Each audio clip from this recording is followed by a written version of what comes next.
Salut à tous, c'est Steven et on se retrouve aujourd'hui pour faire un point sur les deux nouveaux iPhones qu'Apple a présentés durant son keynote hier soir, l'iPhone 6S et l'iPhone 6S Plus comme on s'y attendait. Donc il y avait déjà eu pas mal de rumeurs à propos de ces deux nouveaux iPhones, je vous avais d'ailleurs fait une vidéo qui récapitulait un petit peu tout ça et finalement on n'a pas eu tant de surprises que ça, il s'est avéré que plein de ces rumeurs ont été vraies. Maintenant, on en est sûr, on connaît à peu près tout de ce nouvel iPhone. Ils seront disponibles à la précommande le samedi 12 septembre, c'est la première fois qu'Apple fait ça un samedi. Et ils seront vendus à partir du 25 septembre dans les Apple Store, chez les opérateurs et sur les boutiques en ligne, l'Apple Store et d'autres revendeurs qui l'auront aussi. Puisqu'on parle de ça, attaquons tout de suite avec ce qui fait mal aux fesses, le prix. Comme chaque année, ça augmente et cette année l'iPhone 6S débute à 749€ et le 6S Plus à 849.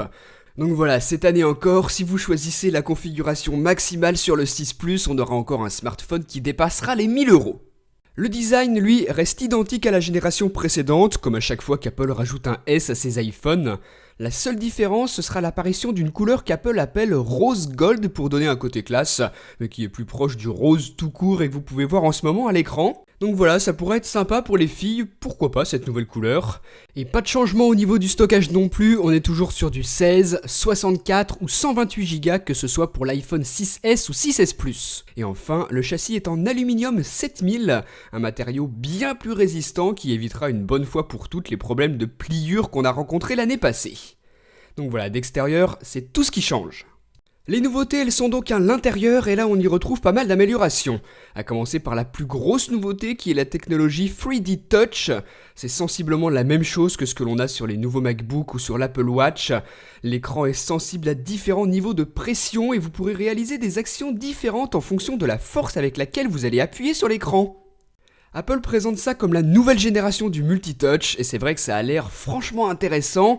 À mon avis, les possibilités doivent être sacrément nombreuses et pour les journalistes qui étaient présents dans la salle à la fin du keynote et qui ont un petit peu pu jouer avec les iPhones et les nouveaux iPads, ils sont unanimes, c'est super pratique à utiliser, très simple. Vous le voyez dans la vidéo, si on appuie fortement sur l'icône d'une application, on a de nouvelles options qui apparaissent, des raccourcis rapides pour certaines fonctions que l'on utilise régulièrement. Donc voilà, pour l'instant on ne sait pas trop quelles seront les applications qui seront compatibles avec cette nouvelle technologie. J'imagine que toutes les applications natives sur l'iPhone faites par Apple pourront supporter 3D Touch. Et à mon avis, au fur et à mesure que le temps va passer, les développeurs vont se mettre à proposer cette nouvelle technologie pour leurs applications sur l'App Store. Mais au début ça devrait être quand même relativement réduit et limité aux applications créées par Apple. On verra bien, on verra ça lorsque l'on aura ce nouvel iPhone entre les mains. Mais en tout cas, ça a l'air vraiment prometteur, super sympa à utiliser. Donc vous dans les commentaires, dites-moi ce que vous en pensez. Quel est votre ressenti sur cette nouvelle technologie implémentée dans l'iPhone 6S et dans l'iPhone 6S Plus, puisque c'est disponible aussi bien sur l'un que sur l'autre. 3D Touch. Ces deux nouveaux iPhones seront équipés du tout nouveau processeur d'Apple, la puce A9 avec une architecture 64 bits. Aucune information sur la RAM, il faudra attendre de le tester pour avoir une certitude là-dessus, mais une fois de plus, les journalistes qui ont pu le tester sur place supposent que c'est 2Go de RAM dans ce nouvel iPhone, comme c'est le cas sur l'iPad Air de seconde génération par exemple, donc ce serait vraiment une bonne nouvelle si c'est confirmé.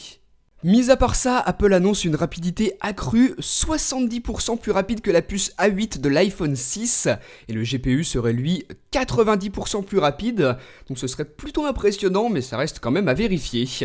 Avec ça, sinon, on retrouve le coprocesseur M9 nouvelle génération qui sert à tout ce qui est captation de mouvement. Amélioration discrète mais qui peut être sympa si ça s'avère comme le prétend Apple, le capteur d'empreinte digitale Touch ID serait 2 fois plus rapide, et ça peut être un gros plus. L'appareil photo iSight passe à 12 mégapixels et offre 50% de pixels supplémentaires par rapport au capteur 8 mégapixels des précédents modèles, et l'autofocus est présenté comme plus rapide. Enfin, l'iPhone 6S est capable de filmer en 4K. Enfin, on l'espérait l'année dernière, mais c'est sur le modèle 6S qu'Apple propose cette nouvelle fonction. La caméra frontale passe à 5 mégapixels pour que vous puissiez faire de plus beaux selfies. Et sinon, Apple propose également la fonction qu'elle a appelée Live Photo. Alors ça a l'air franchement cool, ça m'a plutôt convaincu pendant la présentation.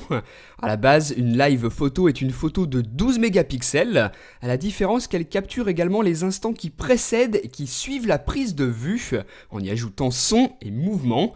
Au final, on anime nos photos en appuyant dessus et ça peut être plutôt sympa. Apple a expliqué que vous allez pouvoir utiliser ces live photos en tant que fond d'écran par exemple, ce qui fait que lorsque vous prenez votre iPhone dans les mains, que vous le déverrouillez, eh bien vous tombez sur cette petite animation franchement sympathique, je vous répète, moi j'aime beaucoup. Donc une fois de plus, eh bien je vous invite dans les commentaires à me dire ce que vous avez pensé de tout ça. Est-ce que vous aimeriez avoir ça sur votre futur iPhone? Est-ce que vous pensez que c'est un gadget ou est-ce que c'est plutôt quelque chose que vous aurez envie d'utiliser? N'hésitez pas à me dire tout ça. Donc pour finir sur ce qui est nouveau sur ces deux nouveaux iPhones, les performances en 4G sont améliorées avec des débits pouvant atteindre jusqu'à 300 Mbps en théorie, et le Wi-Fi est annoncé 2 fois plus rapide pour peu que vous ayez les équipements adéquats évidemment. Donc voilà tout ce qu'il y a de nouveau pour ces iPhone 6S et 6S Plus. Dites-moi ce que vous en avez pensé dans les commentaires, allez-y, et à très bientôt pour une prochaine. Salut!